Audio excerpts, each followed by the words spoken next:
Derby বাতিলের আগে এক হয়েছিল মোহনবাগান ইস্টবেঙ্গল সমর্থকরা। মাঠে গিয়ে একসঙ্গে প্রতিবাদের সিদ্ধান্ত নিয়েছিল সবুজ মেরুন লাল হলুদ ফ্যানেরা। ডার্বি বাতিল হলেও চিরশত্রু দুই দলের সমর্থকদের এবার প্রতিবাদ থামেনি। আরজিকর মেডিকেল কলেজের নারকীয় ঘটনার প্রতিবাদে এবার পথে নামল চিরপ্রতিদ্বন্দ্বী বাংলা ফুটবলের দুই ক্লাব মোহনবাগান ও ইস্টবেঙ্গল সমর্থকরা।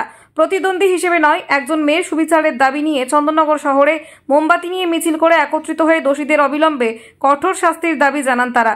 চন্দননগর মেরিনার্সের ও ইস্টবেঙ্গলের ওয়ারিয়ার্সের যৌথ উদ্যোগে দুই ক্লাবের কর্মী সমর্থকরা সবুজ মেরুন লাল হলুদের জার্সি গায়ে মোমবাতি মিছিল করেন। আরজিকরে তীব্র প্রতিবাদ সহ সঠিক বিচারের দাবি করেন। প্রতিবাদের ভাষা যখন এক হয়, প্রতিদ্বন্দ্বিতা ভুলে পথে নামতে হয়।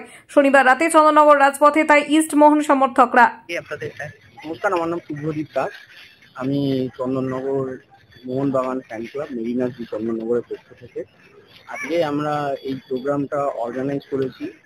মোহনবাগান এবং ইস্টবেঙ্গল দুটোরই আমাদের চন্দননগরের যে ফ্যান ক্লাব রয়েছে মেরিনার্স চন্দননগর এবং ইস্টবেঙ্গল ওয়ারিয়ার্স চন্দননগর, তাদের তরফ থেকে যৌথ উদ্যোগে আজকে আমাদের এই প্রোগ্রাম।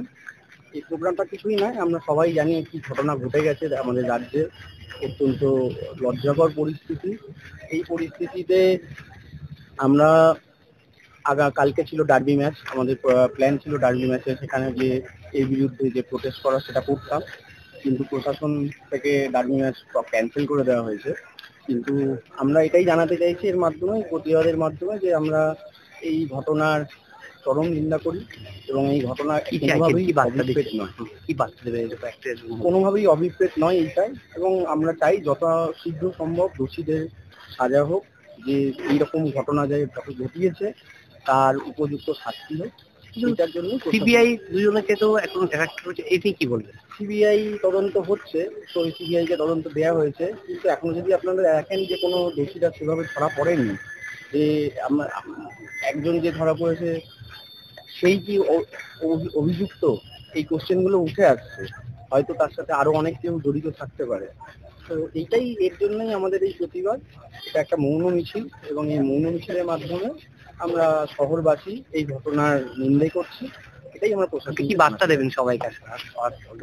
আমরা এটা জানাতে চাইছি যে বেসিক্যালি এই তদন্ত প্রক্রিয়া যেটা রয়েছে সেটা আরো সুষ্ঠুভাবে হোক এবং আর একটু দ্রুত হোক, যাতে এই ঘটনা ঘটানোর আগে যারা দোষী তারা ভাবে, মানে চিন্তা ভাবনা করে এবং একটা দৃষ্টান্তমূলক শাস্তি হোক। এটাই আমরা বার্তা দিচ্ছি। আপনার নাম? আমার নাম শুভদীপ দাস, আমি মেরিনার্স চন্দননগর। আয়েশা আলমের রিপোর্ট, বেঙ্গল আনলিমিটেড। রয়েছে আরো খবর, আর এই খবরের আপডেট পেতে আপনারা সাবস্ক্রাইব করুন এই চ্যানেলটিকে।